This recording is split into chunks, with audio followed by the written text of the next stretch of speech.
안녕하세요. 언제나 어렵고 지루한 미술을 쉽고 재미나게 풀어드리는 레차트 대원쌤입니다. 자, 오늘은 2024년을 이제 들어서서 벌써 한 달이 지났는데요. 지난 한 달 동안 제가 한국 현대미술에 대한 특징들, 바로 이 동시대에 벌어지고 있는 한국 미술의 현상, 이런 것들을 전시회를 통해서 여러분들에게 소개를 하고 있습니다. 지금 우리는 어디에 있는지, 우리 현대미술의 자리가 또는 그 주소가 어디에 있는지를 한번 전시 작품들을 통해서 알아보고 있는데요. 다양한 전시를 제가 봤습니다. 근데 그 중에 가장 특별한 그런 전시가 바로 국립현대미술관이죠. 국립현대미술관은 사실 우리나라를 대표하는 미술관 아닙니까? 그래서 이제 그 국립현대미술관에서 벌어지고 있는 다양한 전시들이 있었는데 그 전시들을 보고 제가 느끼는 점, 이것을 통해서 우리나라의 현대미술이 지금 현재 이 상황에 와 있구나. 그렇다면 이것이 금년을 포함해서 앞으로 어느 방향으로 갈 것인지를 여러분들에게 소개할까 합니다. 그렇게 되면 여러분들도 보시는 입장에서 보면 지금 우리는 이런 미술을 접하고 있구나. 과연 이것이 정말 미술이라고 할 수 있는 건지 아니면 이걸 이해해야 되겠구나 라는 거를 스스로 아마 느끼실 수 있지 않을까. 저는 이제 그렇게 생각합니다. 그러면 한번 시작을 해볼까요? 우선 첫 번째, 2024년 한국 아방가르드 미술을 통한 한국 현대미술의 모습은 과연 어떨까요? 먼저 제가 본 그 전시회의 첫 번째 전시회는 국립현대미술관 올해의 작가상전이었는데요. 이건 매년 벌어지고 있는 행사입니다. 우리나라에 아주 대표적으로 앞서 나가고 독창적인 그런 작가들을 선정을 하는데요. 금년에는 4작가가 선정이 되었습니다. 바로 권병준, 갈라프라스 김, 그 다음에 이강승, 그 다음에 전소정, 이 4작가가 선정이 되었는데요. 이분들은 이제 각기 다른 미디움이나 또는 다른 방식으로 자신이 표현하고자 하는 그런 미술 작품들을 내놓고 있었습니다. 근데 이제 제가 보면 이번 전시회가 굉장히 좀 특이한 케이스였던 것 같습니다. 과거 이미 그러니까 재작년부터 해가지고 쭉 전시들을 보면 나름대로의 그 흐름이 있었어요. 근데 금년에 이렇게 보면서 사실 좀 제 개인적인 의견입니다만 실망스러웠습니다. 왜? 첫 번째는 이 4작가의 작품들이 지나치게 오버래핑 되는 부분들이 많이 있었어요. 특히 그 표현 방식 또는 표현하는 방법, 이게 영역이 비슷했습니다. 그 얘기는 무슨 얘기냐면 영상 미디어가 일단 기본적으로 나와야 되는 거예요. 비디오가 막 나오고 영상이 막 흘러야 돼요. 그게 없으면은 작품이 아닌 것 같은 느낌? 그 4명의 작가들이 딱 그런 부분을 비슷하게 가지고 있었다. 두 번째는 어떤 그 스토리텔링을 굉장히 중시하는 것 같아요. 그런데 이 스토리텔링에서 이제 제일 좀 우려스러웠던 부분은 뭐냐면 사회적 이슈를 가지고 이제 그 문제를 제기합니다. 그러니까 보는 사람들 또는 사회에게 그 문제를 질문을 던지는 거죠. 이건 어떻게 생각하느냐? 이건 어떻게 생각하느냐? 좋습니다. 그런데 이 주제들이 이미 식상화된 주제들이에요. 과거에도 굉장히 많이 다루어졌고 전 세계적으로 다 다뤄지고 있습니다. 물론 다 다뤄지고 있기 때문에 하면 안 된다? 그건 아니죠. 그러나 뭔가 좀 더 새로운 어떤 관점으로 새로운 거, 우리가 모르고 있었던 것들을 발견해서 던져준다면 어땠을까요? 라는 생각이 들어요. 대표적으로 성소수자에 대한 문제, 또 자기 정체성에 대한 문제, 또 사회의 어떤 고여있는 어떤 그런 문제점, 역할에 대한 문제점, 뭐 이런 거를 다룬다든지. 그 다음에 이런 부분이 결국은 이미 다 다루고 있었던 거죠. 성소수자에 대한 현대미술 작품들은 끊임없이 나왔습니다. 지루할 정도로, 지겨울 정도로. 성소수자 외에는 다룰 게 없나요? 지금 당장 우리나라 현대 이 사회에서만 봐도 심각한 문제들이 많습니다. 그렇죠? 그런데 정체성도 마찬가지거든요. 물론 정체성, 작가로서 자기가 살아간다면 자기의 정체성 또는 자기가 생각하는 어떤 정체성에 대한 것을 다루는 것은 작가의 의무이고 역할이다. 네, 그렇게 얘기할 수 있습니다. 그러나 그 부분보다는 조금 더 다양한 소재에 대해서 이야기를 해야 될 것 같은데요. 그 부분에 대해서는 조금 더 식상화되어 있다는 것이 제가 느낀 가장 큰 문제점이었습니다. 그 다음에 표현도 보면 영상 미디어가 굉장히 많이 나왔거든요. 그런데 뭐 어떤 거는 헤드폰을 끼고 있어야 되고요. 또 어떤 거는 그냥 소리가 나오고요. 어떤 건 아예 소리가 처리가 안 되는 것도 있습니다. 근데 이 대부분의 표현 방식 자체가 과거의 표현과 그렇게 크게 달라져 보이지 않았다는 겁니다. 반복 루핑을 하거나 또는 그냥 흘러가는데 이 동작이나 이 영상의 그 어떤 시놉시스가 전혀 안 와닿아요. 다큐멘터리도 아니고 독립영화 같은 것 같지도 않고 스토리도 없는 것 같아요. 그러면 미술 전문가 또는 지인이라면 알 수 있을지 모르겠지만 비전문가들, 일반적인 대부분의 대중들에게는 안 와닿아요. 왜 여기서 이런 장면이 나올까? 굉장히 지루한 다큐멘터리를 전락하는 것 같다는 거죠. 아무리 중요한 의도가 있었다 하더라도 그 부분에 대해서 작가들이 좀 더 고민을 해야 된다. 어떻게 하면 좀 더 직설적이고 다이렉트하고 쉽게 본인이 생각하고 있는 고찰했던 아주 어렵고 복잡한 문제를 표현해 줄 것인가.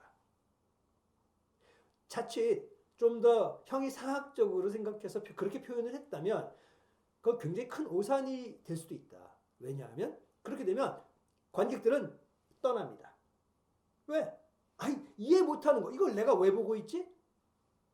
현대미술을 자칫 잘못하면 잘못 판단할 수 있게 된다는 것입니다. 그 다음에 또 한 가지 제가 이제 크게 놀랬던 부분 중에 하나가 뭐냐면 이 사람들이 미술 공부를 했던 화가가 맞을까? 라는 질문입니다. 왜냐고요? 대부분의 이 작품들을 보면 정말 5만 가지의 기술, 테크놀로지들이 다 접목이 되어 있습니다. 아주 sophisticated, 섬세한, 아주 복잡한 뭐 사운드 테크놀로지부터 시작해서 뭐 로보틱스 같은 것도 있고요. 디지털 영상 미디어의 애니메이션도 있고요. 정말 많은 툴을 배우지 않고는 도저히 표현할 수 없는 것들이 너무 많았어요. 물론 협업을 하기도 하고 해서 다른 사람들의 도움을 받아가지고 제작을 하죠. 그게 요즘 트렌드입니다. 작가 혼자서 뭔가를 작업을 하지 않고요. 보조원들도 있고 조수들이 이렇게 도와줍니다. 그런데 그러다 보니까는 제가 생각하는 건 뭐냐면 이게 작가의 혼이 얼마나 들어가 있고 작가의 열정과 시간이 얼마나 들어가 있는지가 조금 아쉬워요. 남들이 다 해줘요. 자기 머릿속에서만 생각하면. 그러면 그것이 과연 진정하게 미술을 하는 화가로서 자신의 본분을 다 하고 있는 것인지 우리가 기존에 알고 있는 화가 그 입장에서 말이죠. 그 다음 전달력이나 표현력이 제가 볼 때는 좀 부족한 것 같아요. 즉 뭐 그런 방식을 사용하고 그런 테크놀로지를 사용했다. 그건 좋아요. 새로운 시도니까. 그런데 그게 보는 사람에게 와닿지 않는다면 뭔가 표현이 부족한 거 아닐까? 제가 하고자 하는 말은 뭐냐면 완성도가 떨어지는 것 같았다라는 그런 말씀입니다. 할 거면 완성도가 있어가지고 팍 와닿게. 그 와닿는다라는 것은 좀 더 우리가 공감할 수 있고 퀘스천할 수 있고 할 수 있는 그런 기회를 우리한테 줘야 되는데 그 기회는 없어요. 그냥 던져놓고 보세요. 이해하세요. 이런 느낌이 들었다. 즉 관객들에게는 프렌들리하지 않은 그런 작품들이 아니었나. 더 문제는 뭐냐면 그것을 기획한 분들이 굳이 그런 작업들을 전시를 하고 전시만 하면 끝인가요? 전시 설명 붙여놨어요. 전시 설명을 붙여놓고 작품을 전시한다는 것 자체부터가 제가 볼 때는 충분치 않다는 거죠. 작품은 그것을 보고 눈물을 흘리든 감격을 하든 아주 불쾌한 감정을 가지게 되든 그 작품만으로 해결해야 된다는 겁니다.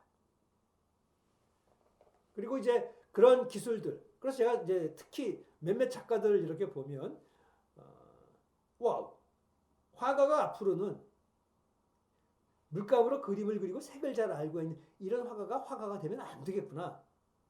엔지니어나 컴퓨터 프로그래머나 이런 사람들이 화가가 돼야 되는 거구나. 그럼 미대도 마찬가지다. 그런 거 잘하는 사람을 보내야 되는 거구나. 왜? 지금 이 네 분 외에도 너무나 많은 거의 대부분이 이런 식으로 전시가 되고 있어요. 이 영역으로만. 물론 아직도 그런 것을 접근하지 않고 전통적인 방식으로 그림을 그리는 분들이 더 많죠.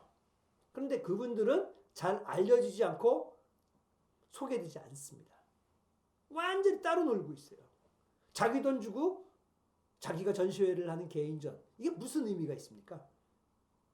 그래서 다양성에 대한 부분, 최소한 이 정도의 기준은 가지고 있어야 된다. 예를 든다면 4명의 작가를 올해의 작가상으로 뽑는다면 분명히 영역을 좀 구분을 해서 다양성, 미술의 다양성에 대한 것을 보여주는 그런 선정 기준이 필요하다는 생각입니다. 왜냐하면 이번 올해의 작가상에 보면 한마디로 말하면요. 4분이 거의 똑같은 작가들 같아요. 네. 만약에 이름을 다 띄잖아요. 그리고 쭉 보게 하잖아요. 기술력을 굉장히 중시하는 그런 작가인가 보다 라고 생각하고 한 작가라고 생각할 수도 있습니다. 제가 볼 때 만약에 이런 디지털 미디어를 주로 하는 그런 작가라면 그런 분 한 분. 그 다음에 입체적이고 아주 움직임 그런 걸 중시하는 키네틱 뭐 이쪽이 작가 한 분. 또 아주 뭐라 그럴까요? 서사적으로 표현하고자 하는 그런 작가. 이것이 어떻게 보면 컨셉추얼한 개념적인 미술이지만 서사적으로 아주 섬세한 작업을 하는 그런데 앞서 나간다. 그럼 그런 작가 한 분. 그 다음 전통적인 미디움이지만 그것을 독창적으로 표현하고자 하는 그런 작가. 뭐 이렇게 좀 나누어져서 선정을 한다면 세상에는 이런 미술을 하는 사람, 이런 미술을 하는 사람, 이런 미술을 하는 사람 이게 다 있구나. 그러고서 자기가 선호하는 것들도 분명히 발생을 할 수 있을 것 같은데요. 만약에 동일 주제를 가지고 예를 든다면 동일 주제를 가지고 이렇게 나눠줄 수 있다? 그것도 좋은 생각일 것 같아요. 그런데 불행히도 이번 전시 4분을 보면서 느낀 거는 뭘 얘기하려고 하는지 알기가 어려웠다. 그리고 그 작품들이 정말 어떤 직결적으로 우리에게 어떤 감흥을 줄 수 있었다. 메시지를 준다. 그러면서 그럼 보는 사람은 그걸 보고 이러고는 집으로 오면서 저게 왜 그랬을까로 그런 생각들을 할 수 있는 그런 작품들이 나왔다면 참 좋았을 텐데 아쉽게도 그게 좀 부족했다. 그래서 제가 저희 구독자들 분들한테 들은 질문이 그리고 그 평이 거의 대부분 지금 제가 말씀드린 부분과 굉장히 비슷했습니다. 그래서 저에게 오히려 그런 걸 질문하시고 어떻게 봐야 됩니까? 라는 말씀들을 많이 주셨는데요. 이런 부분들은 분명히 고쳐야 됩니다. 그렇지 않으면 더 많은 관람객들, 대중들이 멀어져 갈지도 모릅니다. 애매모호한 작품들이 나오는데 본인은 잘 알고 있을지 모르겠지만 또 큐레이터도 잘 알고 있을지 모르겠지만 일반 관람객들, 미술을 좋아하고 싶고 좋아하는 사람들의 입장에서는 점점 멀어져 갈 수 있다. 이 점을 굉장히 중요하게 생각하시고 기획도 해주셔야 되고 작업도 해주셔야 될 것 같습니다. 그래서 오늘 제가 이제 마무리를 하는 그 멘트는 바로 이겁니다. 미술은 좀 더 쉽고 친절하게 우리를 끌어갈 수 있는 그런 미술들로 재탄생해야 될 것 같고요. 그 부분에서는 뭐냐면 작가들의 좀 더 깊은 고뇌가 필요하고 독창적인 어떤 아이디어의 표출이 필요합니다. 남이 뭘 하고 있기 때문에 그걸 한다? 이런 기술이 있기 때문에 이걸 한다? 그런 정도의 식이 아니라 내가 뭐 표현을 해야 되는데 꼭 그것이 표현하기 위해서는 이런 기술이 필요하다? 이런 표현 기법이 필요하다면 그렇게 사용해야 되는 것이 맞지 않을까? 그런 생각이 들며 오늘 제 투덜투덜 대원쌤의 투덜투덜 시간을 끝내도록 하겠습니다. 미술 앞으로도 많은 분들이 고민을 많이 하시겠지만 좀 더 생각을 많이 해주시고요. 대중 여러분들, 구독자 여러분들도 그래도 좀 더 사랑해주시고 관심 가져주시기 바랍니다. 오늘 내용이 좋으셨다면 구독과 좋아요 꼭 부탁드리고요. 그걸 통해서 저희 채널이 좀 더 발전하고 활성화될 수 있도록 도와주시기 바랍니다. 그럼 다음 시간에 좀 더 이 이야기를 끌고 가겠습니다. 그리고 거기서 좀 더 여러분들이 통쾌하실 수 있는 그런 이야기 나누어 드리도록 하겠습니다. 그럼 다음 시간까지 안녕!